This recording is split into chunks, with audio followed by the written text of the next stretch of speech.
Bonjour. Alors aujourd'hui nous allons passer à un autre cours sur le système lymphatique qui est un chapitre relativement court et le plan suivi dans ce chapitre est le suivant. Alors on commence par une définition, n'est-ce pas?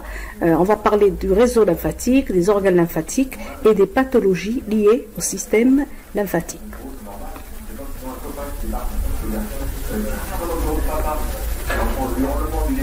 Le système lymphatique. Alors le système lymphatique, c'est l'ensemble des structures qui participent à la formation et à la circulation de la lymphe. Alors ce système, il regroupe deux choses. D'abord les organes lymphatiques qui sont responsables de la formation de la lymphe et du réseau lymphatique qui va servir à faire circuler cette lymphe. Donc, le système lymphatique comprend deux choses, les organes lymphatiques et le réseau lymphatique. Maintenant, quel est le rôle du système lymphatique? Alors, le système lymphatique, comme vous avez dû certainement le voir dans le cours d'immunologie, permet la circulation des cellules immunitaires, anticorps, macrophages, etc., dans tout le corps et activer la réponse immunitaire lors d'une infection. Un deuxième rôle très important de ce système, c'est qu'il draine les excès du liquide interstitiel au niveau des tissus et il va les retourner vers la circulation.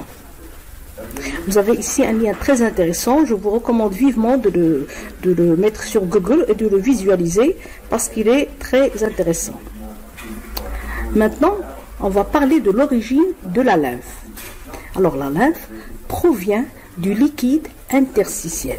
Vous avez ici une représentation schématique du milieu intérieur. Qu'est-ce qu'on voit dans ce schéma? On voit des cellules qui composent un tissu, on voit un capillaire sanguin, n'est-ce pas? Et on voit un capillaire lymphatique, n'est-ce pas? Alors vous avez ici des flèches, la flèche rouge, la flèche verte et la flèche jaune, qui marquent ce qui se passe entre les différents compartiments. Alors, la lymphe est un liquide incolore, légèrement jaunâtre, qui résulte de la filtration. Vous voyez, il y a une filtration du plasma sanguin à travers la paroi des capillaires artériels, bien entendu. Et ceci se fait sous l'effet de la pression sanguine. Lorsque le sang passe et il exerce une pression sur la paroi des vaisseaux, même si ce sont des capillaires, il y a quand même une petite pression. Cette pression va favoriser la filtration du plasma sanguin à travers les parois des capillaires. Et ce filtrat va circuler entre les cellules qui constituent l'espace interstitiel et les cellules vont en profiter. Alors, il y a une diffusion de l'oxygène, des nutriments dans les cellules et tout ce qui reste en excès de cette lymphe ou de ce liquide interstitiel va être filtré et va passer dans le capillaire qu'on appelle le capillaire lymphatique. D'accord? Alors, la lymphe, généralement, elle circule dans des vaisseaux qui lui sont propres, qu'on appelle les vaisseaux lymphatiques et qui parcourent le corps humain. Le volume total de la lymphe est de 1 à 2 litres, comparé à celui du sang qui est de 5 à 6 litres par personne. Maintenant, on va voir de quoi est composée la lymphe. Dans la lymphe, on trouve les éléments du sang, sauf les globules rouges. Alors, on trouve des nutriments, essentiellement des lipides. On trouve des protéines qui ne représentent pas beaucoup, 5% à peu près. 1% des sels et on trouve surtout des globules blancs qui traversent la paroi capillaire par diapédèse. Donc les globules rouges, eux, ne traversent pas la paroi des capillaires. Seuls les globules blancs la traversent. Vous avez ici un schéma qui est très explicatif où vous avez un tissu avec les différentes cellules. Nous avons un capillaire sanguin ici et un capillaire lymphatique. Alors, vous voyez dans ce schéma les globules blancs qui traversent, qui sont matérialisés en jaune, qui traversent par le phénomène de diapédèse que vous avez dû certainement voir dans le cours de biologie cellulaire. Ils traversent et ils passent dans le liquide, dans l'espace interstitiel. D'accord? Et tout ce qui passe du capillaire sanguin vers l'espace interstitiel peut passer l'excès de ce qui passe est repris par le capillaire lymphatique. Alors nous avons ici un schéma très explicatif où vous voyez un tissu qui est parcouru par des vaisseaux sanguins et des vaisseaux lymphatiques. Les vaisseaux sanguins sont colorés en rouge et en bleu, et les vaisseaux lymphatiques sont représentés en vert.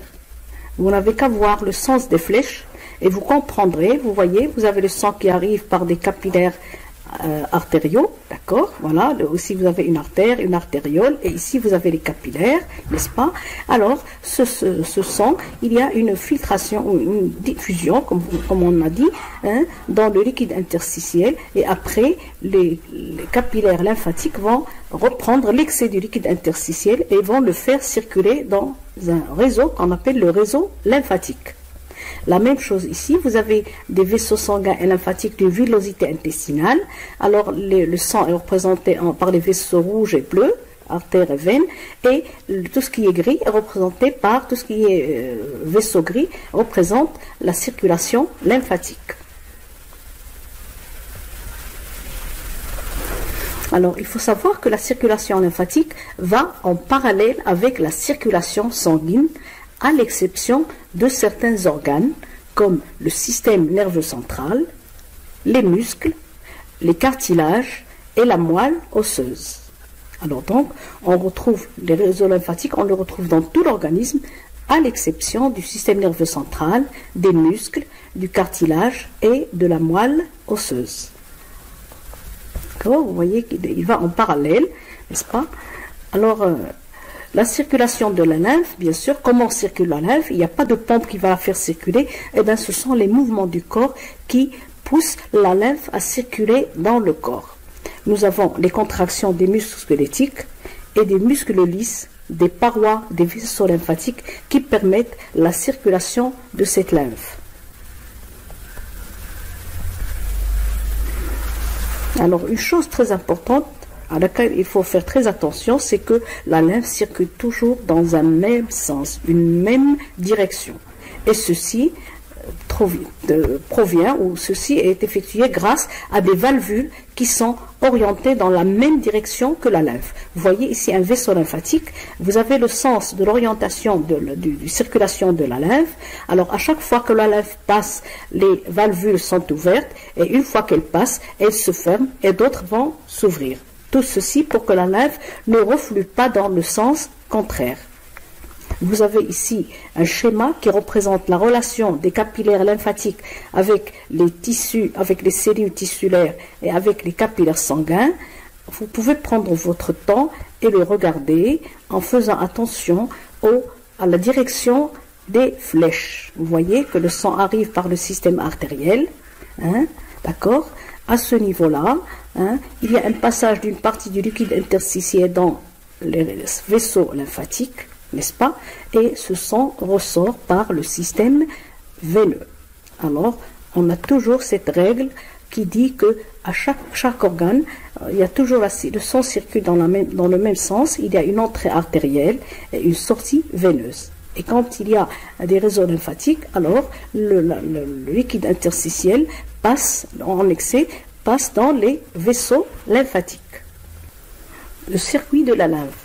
La lymphe, après avoir fait un tour au niveau du corps, est acheminée par le canal thoracique, le canal vert que vous voyez ici, qui va se jeter dans la veine cave sous-clavière, n'est-ce pas? Et de la veine cave sous-clavière vers la veine cave supérieure, et donc il va rejoindre la circulation sanguine. On peut dire qu'à peu près 100 ml de lymphe par heure circulent approximativement dans ce conduit thoracique d'une personne lorsqu'elle est au repos. Lorsque la personne exerce un exercice physique intense, ce flux peut être multiplié par 10 ou par 30.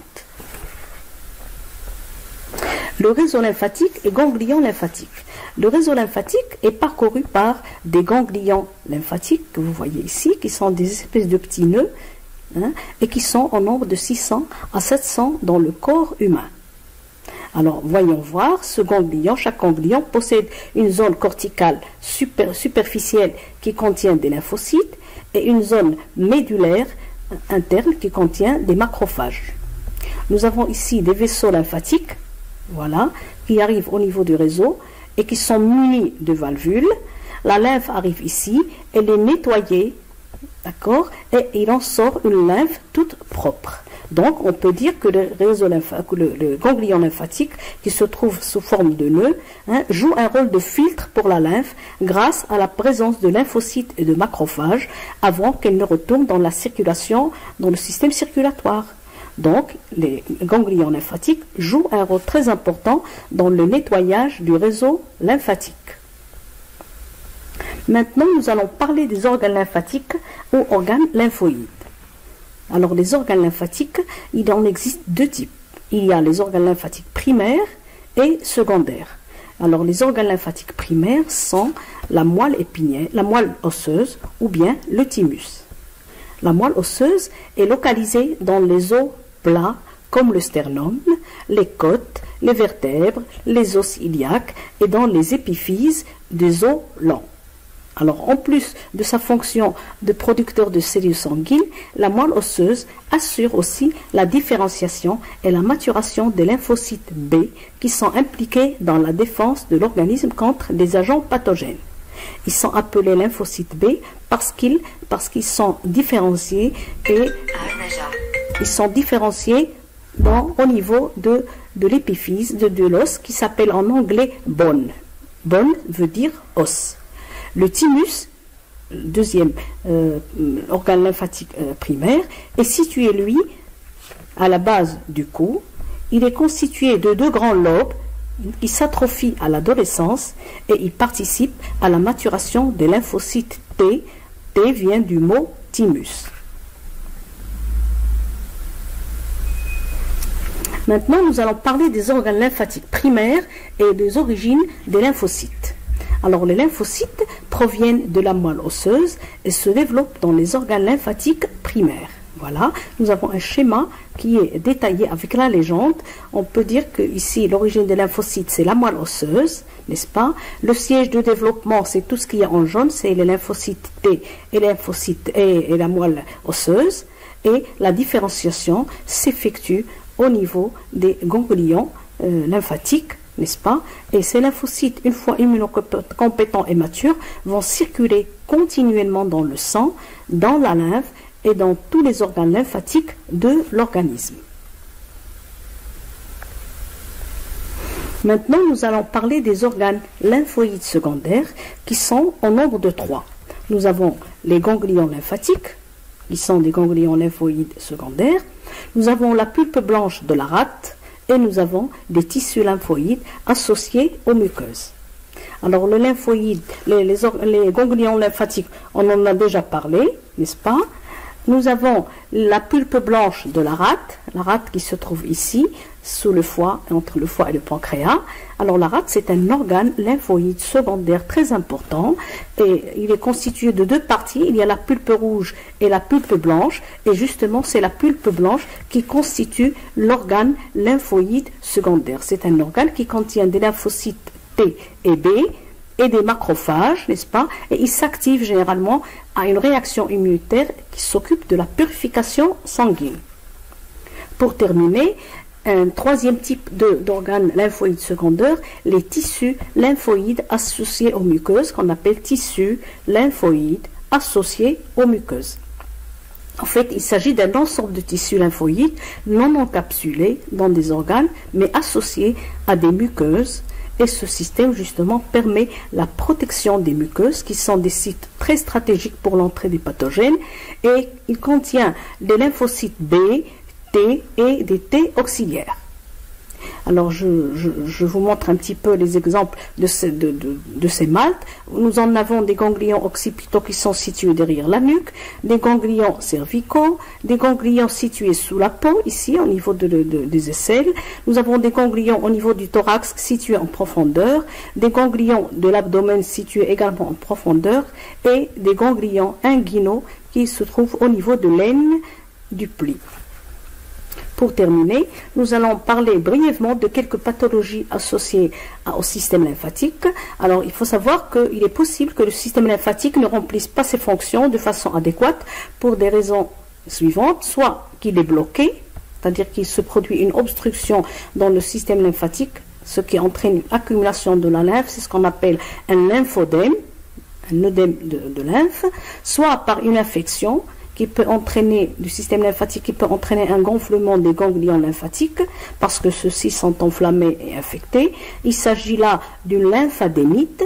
Et enfin, il y a le cancer, la fameuse maladie où des tumeurs peuvent bloquer les canaux lymphatiques ou peuvent se déplacer, c'est-à-dire métastaser au ganglion lymphatique proche d'une tumeur. Il s'agit là d'un lymphome. Et avec ça, nous aurons terminé le cours sur le système lymphatique.